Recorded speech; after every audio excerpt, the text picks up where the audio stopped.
Halo guys, balik lagi di Dharma Friday. Seperti yang kita tahu, tanggal 5 Juni nanti, Timnas Indonesia bakal menghadapi Cina dalam lanjutan kualifikasi Piala Dunia 2026. Laga yang bisa jadi penentu nasib kita. Tapi, di tengah ketatnya persaingan, muncul satu pertanyaan unik. Apakah Timnas Indonesia perlu berkah dari blessing biksu ini agar bisa menang? Kedengarannya aneh ya, tapi tunggu dulu. Klub papan tengah Liga Inggris dulu pernah dapat durian runtuh loh. Gak tanggung-tanggung, juara Liga Inggris di tahun 2016 berkah blessing biksu ini. Klub yang tadinya nyaris degradasi, tiba-tiba mengangkat trofi Premier League, ngalahin para raksasa. Salah satu faktor yang disebut-sebut berperan adalah kehadiran biksu asal Thailand yang rutin mendoakan tim dan memimpin ritual sebelum laga. Gimana bisa hal yang spiritual banget kayak gitu punya efek nyata di lapangan? Nah, sekarang muncul pertanyaan lanjutan. Mungkinkah pendekatan serupa jadi senjata rahasia Timnas Indonesia untuk kalahkan Cina dan Jepang dan lolos langsung ke Piala Dunia 2026? Yuk kita bahas bareng!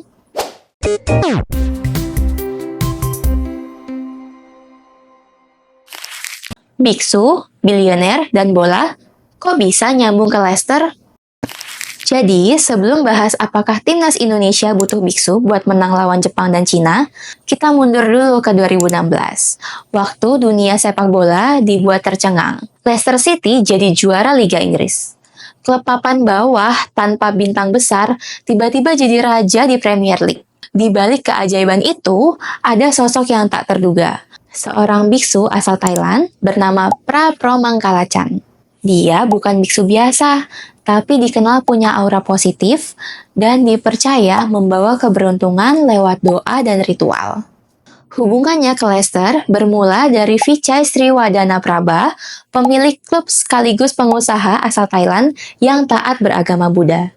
Vichai rutin menyokong kuil Wat Traimit di Bangkok, tempat sang biksu tinggal. Sejak beli Leicester di tahun 2010, Vichai sering mengundang Prapro Mangkalachan ke Inggris buat mendoakan tim, terutama saat menjelang laga kandang. Ada doa bersama, air suci, hingga meditasi bareng pemain. Buat sebagian orang, ini mungkin terdengar aneh ya, tapi buat Vichai, ini soal karma baik dan kekuatan spiritual. Dia percaya bahwa tindakan positif, termasuk ritual dan bantuan biksu, mampu menciptakan energi baik yang menular ke timnya.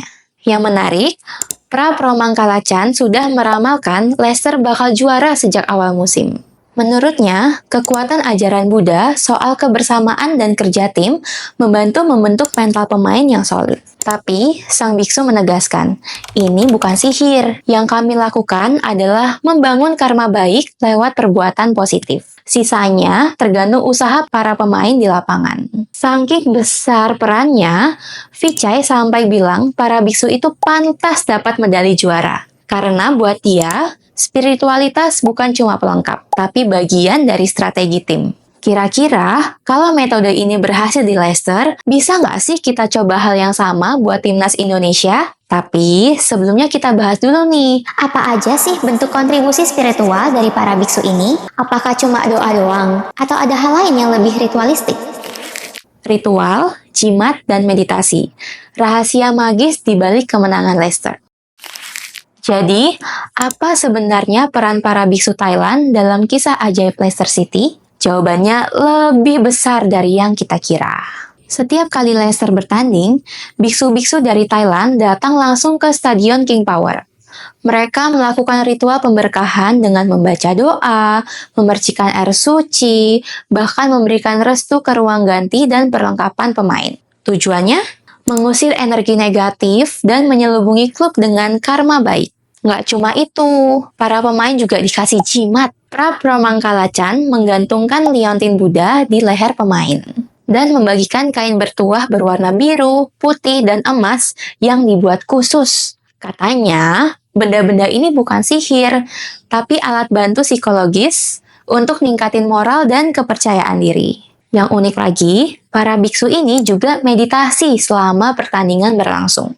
Mereka duduk di ruang kecil dekat ruang wasit, fokus mendoakan ketenangan dan konsentrasi pemain. Bahkan, saat Leicester nggak main, mereka tetap bermeditasi dari kejauhan, berharap hasil pertandingan lain menguntungkan Leicester.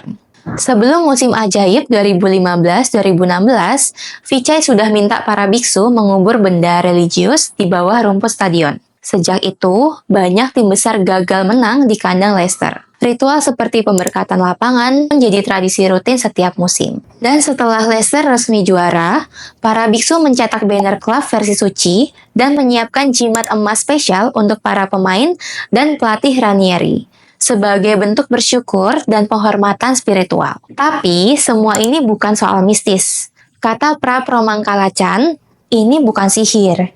Ini bentuk spiritual dari psikologi olahraga. Kami bantu menenangkan pikiran mereka, tapi hasilnya tetap ditentukan usaha di lapangan. Bisa dibilang, ritual-ritual ini adalah senjata mental Leicester, yang mungkin nggak kelihatan, tapi terasa dampaknya. Berkah yang diterima, komentar pelatih dan pemain. Pendekatan spiritual yang dibawa pemilik asal Thailand awalnya terasa asing bagi Leicester City. Tapi seiring waktu, para pemain dan staf mulai terbuka, bahkan mengakui manfaatnya. Claudio Ranieri, manajer legendaris musim 2015-2016, sering ditanya soal keberuntungan timnya. Ia lebih menekankan kerja keras pemain, tapi tidak menolak bahwa doa dan ritual dari biksu turut memberikan dorongan moral. Sementara, Nigel Pearson, manajer sebelum Ranieri, pernah bercanda usai menang 5-3 lawan Manchester United. Tak lama setelah diberkahi biksu, mereka boleh datang setiap minggu. Sebuah pengakuan bahwa jika itu memberi hasil, kenapa tidak? Para pemain juga berbagi pengalaman, seperti Andy King, gelandang senior Leicester, mengaku awalnya canggung melihat biksu masuk ke ruang ganti. Tapi lambat laun, doa-doa singkat itu jadi rutinitas yang ditunggu-tunggu. Menurutnya, pemain sepak bola cenderung tahayul. Jadi, ritual semacam ini justru menambah kepercayaan diri tanpa mengganggu persiapan. Jamie Vardy pun punya cerita yang menarik. Saat kami sedang berganti baju, para biksu masuk dan memberkati. Indah rasanya. Meskipun mereka tidak sepenuhnya mengerti doa berbahasa Pali, para pemain tahu maksudnya baik. Prap Romangkalachan sendiri bilang, "Saya tidak yakin mereka paham jimat itu, tapi mereka tahu itu untuk keberuntungan." Ritual ini bukan hanya diterima, tapi menjadi bagian dari identitas tim. Bahkan, fans dan media mulai menyebut Leicester sebagai tim dengan good karma. Bukan Leicester saja, tim lain juga pakai jalan spiritual. Leicester City bukan satu-satunya tim yang mengandalkan pendekatan spiritual di dunia olahraga. Sejumlah tim dari berbagai negara juga menggabungkan doa, ritual, bahkan jasa dukun untuk meraih kemenangan. Timnas Peru misalnya, jelang playoff Piala Dunia 2022 melawan Australia, menggelar ritual massal dengan 13 dukun Andes yang meniup pututo, membakar dupa, dan bahkan menusuk foto tim lawan dengan pedang kecil. Meski kalah di adu penalti, aksi ini menarik perhatian global. Tim-tim Afrika juga dikenal kuat dengan praktik spiritual seperti juju. Kisah terkenal datang dari Pantai Gading 1992 yang juara Piala Afrika usai dibantu dukun. Tapi karena tidak dibayar, para dukun mengaku mengutuk tim tersebut hingga gagal juara bertahun-tahun. Hingga pemerintah akhirnya minta maaf di 2002. Di level klub, ritual serupa juga jamak. Klub seperti Boca Juniors rutin memberkati stadion dengan air suci, dan AC Milan pernah punya pendeta resmi tim. Di Amerika, tim bisbol Chicago Cubs sempat mengundang pastor untuk mengusir kutukan kambing. Semua ini menunjukkan satu benang merah. Ritual spiritual dianggap bisa memperkuat mental, menenangkan batin, dan meningkatkan keyakinan. Meski tak terbukti ilmiah, banyak tim percaya efek psikologisnya bisa membantu performa mereka. Spiritualitas ala Leicester, cocokkah untuk timnas Indonesia? Menghadapi dua laga berat melawan Cina dan Jepang di kualifikasi Piala Dunia 2026, timnas Indonesia perlu tampil total. Bukan cuma secara fisik dan taktik, tapi juga mental. Disinilah pendekatan spiritual seperti yang dilakukan Leicester City bisa jadi pertimbangan. Bukan harus bawa biksu juga, tapi esensinya membangun sugesti positif dan kekuatan batin para pemain. Dari sudut pandang psikologi olahraga, hal-hal seperti doa bersama, ritual motivasi, atau sesi siraman rohani bisa jadi booster mental yang kuat. Tapi, tentu harus disesuaikan dengan konteks budaya dan keyakinan para pemain Indonesia. Mayoritas mereka bukan Buddhis seperti di Leicester, jadi pendekatannya bisa disesuaikan kepercayaan pemain. Praktik seperti ini sebenarnya sudah sering dilakukan di tim-tim lokal. Menariknya, sepak bola Indonesia juga tidak asing dengan cerita pemain ke-13 alias dukun atau ritual mistik yang dipercaya membantu tim di balik layar. Dari menanam jimat di gawang lawan sampai menyebar bunga sesaji, semuanya pernah terjadi. Terutama di level tarkam dan liga lokal. Meski tidak bisa dibuktikan secara ilmiah, hal-hal seperti ini menunjukkan bahwa aspek spiritual memang punya tempat dalam budaya sepak bola kita. Tentu, pendekatan ini bukan solusi instan. Kerja keras dan strategi dan skill tetap nomor satu. Tapi, kalau dengan sedikit tambahan doa dan ritual bisa membuat pemain lebih tenang dan percaya diri di lapangan, kenapa tidak? Yang penting niatnya lurus, caranya bijak, dan tujuannya jelas. Bukan ganti strategi, tapi menguatkan mentalitas.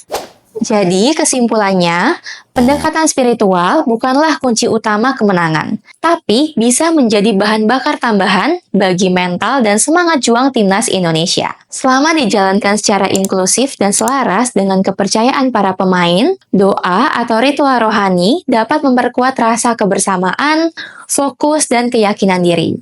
Faktor yang krusial saat menghadapi lawan sekelas Cina atau Jepang. Seperti pepatah, usaha lahir batin tak pernah sia-sia. Dan kadang, justru di tengah tekanan besar, keyakinan dalam hati itulah yang membuat kaki tetap melangkah tegak di lapangan. Oke teman-teman, terima kasih ya udah mau nonton video ini. Ikuti konten-konten kita selanjutnya yang bakal bahas tentang kehidupan seputar agama Buddha yang informatif dan pastinya seru. Kalau ada yang mau kasih revisi, pertanyaan, atau menambahkan pendapat, bisa langsung aja tulis di kolom komentar. Kita akan diskusikan bareng-bareng ya. Jangan lupa buat like, komen, dan subscribe biar kalian gak ketinggalan update seputar agama Buddha. Bye-bye!